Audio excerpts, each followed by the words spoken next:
देख रहे हैं नेटवर्क 33 राजकुमार के साथ। तो चलिए बढ़ते हैं आज की कहानी की ओर। देर रात हमारी ट्रेन एक जगह पर रुकी। चूंकि रात का वक्त था तो हम सभी अपने अपने बर्थ पर सोए हुए थे।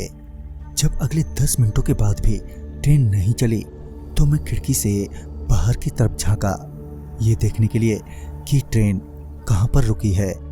ट्रेन के बाहर देखने पर पता चला कि वो कोई छोटा सा स्टेशन है।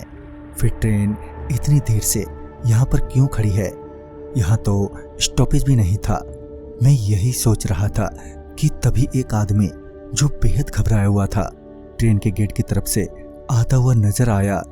और जैसे ही उसने देखा कि मैं ट्रेन की खिड़की से बाहर देख रहा हूँ तो उसने कहा, अरे बाहर मत देखो, नहीं तो वो तुम्हारे पीछे पड़ जाएगी। इतना बोलकर वो आदमी अपने बर्थ पर जाकर लेट गया। और वहीं मैं ये सोचने लगा कि आखिर इस आदमी ने ऐसा क्यों कहा कि ट्रेन से बाहर मत देखो, नहीं तो वो पीछे पड़ जाएगी। खैर उस वक्त तो मैं वापस लेट गया, मगर कुछ ही देर बाद मैं फिर से ट्रेन के बाहर स्टेशन के प्लेटफार्म की ओर देखने लगा।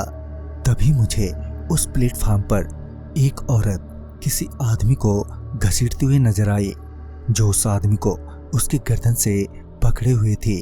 अजीब बात तो ये थी कि वो आदमी जिंदा और काफी लंबा चौड़ा था, मगर फिर भी अपने आप को उस कमजोर सी औरत से छुड़ा नहीं पा रहा था। फिर मेरी नजर उस औरत पर जम सी गई थी कि तभी उस औरत ने उस आदमी का सर धड़ से एक झटके से अलग कर दिया और मेरी भी सांसें उस दृश्य को देखकर थम सी गईं। मैं अभी भी उसी औरत को देख रहा था कि तभी वो औरत भी मुझे देखने लगी, मानो उसे पता चल गया हो कि मैं ट्रेन से उसे देख रहा हूँ। मैं तुरंत ही लेट गया और अपनी आंखें बंद कर ली। मुझे विश्वास नहीं हो रहा था अपनी आंखों पर। खैर जब ट्रेन खुली तो मेरी बेचैनी में थोड़ी कमी आई। फिर कुछ देर बाद किसी ने मेरे सिर पर हाथ फेरा और जब मैंने अपना सर घुमाकर देखा तो मेरी जोर से चीख निकल गई। दरअसल वही औरत मेरी निगाहों के सामने खड़ी होकर मुझे देखकर हंसे जा रही थी। मेरी चीख सुनकर बाकी के पैसेंजर जो उस वक्त सो रहे थे वो एकदम से जग गए और मेरे से पूछने लगे, अरे भाई क्या बात है, तुम ऐसे क्यों चीखे? मैं उनके सवालों के जवाब देने की जगह उस औरत को बोगी में ढूंढने लगा था जो अभी मेरे सामने खड़ी थी।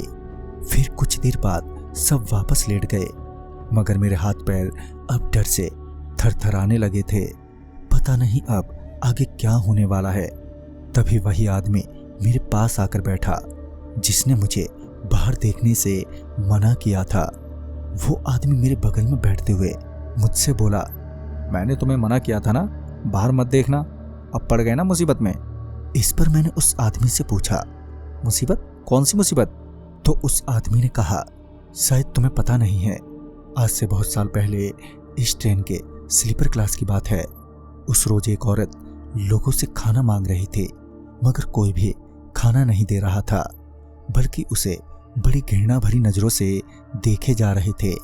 उस बेचारी की हालत बहुत ही खराब थी और जब उससे उसकी भूख बर्दाश्त नहीं हुई तो उस औरत ने एक पैसेंजर को पकड़ा और उसका हाथ खाने लगी थी। उस औरत को ऐसा करता देख बाकी के यात्री बेहद डर गए और डर के कारण कुछ यात्रियों ने उस औरत को चलती ही ट्रेन से बाहर फेंक दिया। जहां उस औरत को फेंका गया था वो वही स्टेशन था जहां पर गाड़ी कुछ देर पहले रुकी थी और तुमने जिसे देखा वो वही औरत थी जो अब मरने के बाद भी लोगों को मारकर खाने लगी है। ये घटना सुनकर मुझे बहुत ही दुख हो रहा था तो साथ ही डर भी। तभी आगे उस आदमी ने बताया कि अब वो औरत तुम्हें नहीं छोड़ेगी। जब उस आदमी ने कहा कि वो औरत मेरे को नहीं छोड़ेगी तो ये सुनकर मेरे तो पसीने छूटने लगे।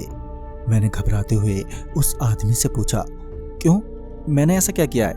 तो उसने कहा, जो भी उस औरत को देख लेता है तो वो औरत उसे भी जिंदा खा जाती है और तुमने भी उसे देख लिया है। इतना बोलकर वो आदमी वहां से चला गया और मैं अपनी सीट पर बैठा बैठा डरता रहा। और जब अगली रात मेरा रेलवे स्टेशन आया तो मैं तब तक बहुत ही कमज़ोर हो चुका था। वो अलग बात थी कि मुझे वो औरत नज़र नहीं आई। और जैसे ही मैं ट्रेन से उतरा कि मैं प्लेटफार्म पर ही मुंह के बल नीचे गिर पड़ा। और जब होश आया तो मैं अस्पताल में था। मेरे ना तो भारी घाव भर रहे थे और ना ही कोई बीमारी पकड़ में आ रही थी। दिनों दिन मेरी हालत में गिरावट आई जा रही थी। फिर काफ़ी पूजा पाठ के बाद दवाइयों ने काम करना शुरू किया और मैं लगभग 7 दिनों के बाद नॉर्मल हो पाया। वो कन्याकुमारी एक्सप्रेस का सफ़र मुझे आज भी खून के आंसू रुला जाता है। तो दोस्तों, इस कहानी में बस इतना ही। तो मैं आपका दोस्त राजकुमार जल्द ही मिलूंगा। तब तक के लिए बाय एंड टेक केयर।